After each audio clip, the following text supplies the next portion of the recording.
throuse, not a screecher was curring, not even an ouse.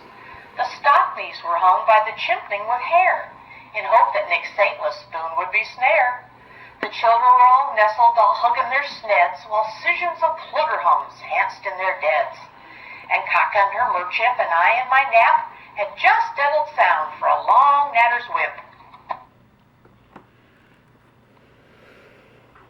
When out on the hawn there rose clutch of satyr, and rang from my sped to steam what was the watter.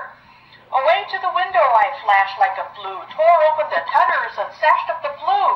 The moon on the breast of the new-fallen snow gave the luster of midday to objects below, when what to my wandering eyes should appear but a miniature sleigh and 8 tiny reindeer, with a little old driver so lively and quick, I knew in a moment it must be Saint Nick.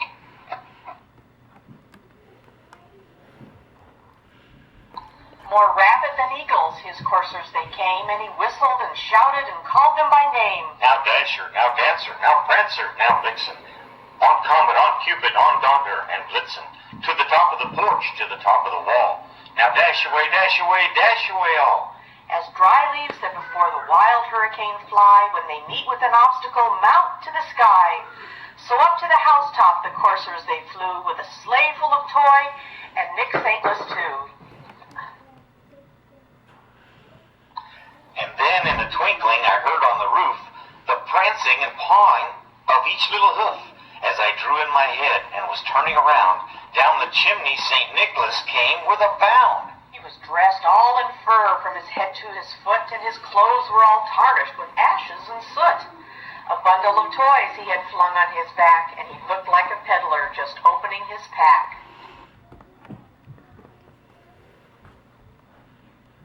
His eyes, how they twinkled, his dimples, how merry. His cheeks were like roses, his nose like a cherry.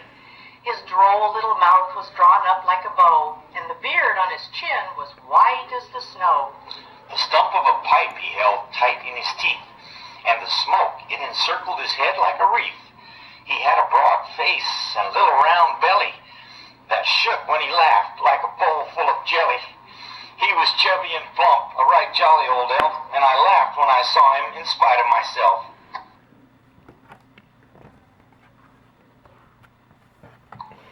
A wink of his eye and a twist of his head soon led me to know I had nothing to dread. He spoke not a word, but went straight to his work, and filled all the stockings, then turned with a jerk, and laying his finger aside of his nose, and giving a nod, up the chimney he rose. He sprang to his sleigh, to his team gave a whistle, and away they all flew like the down of a thistle. But I heard him exclaim as he drove out of sight, Merry Christmas to all, and to all a good night. Merry Christmas to Ariana, Isaac, Daniel, and Aaron. we love you. We love you. Merry Christmas.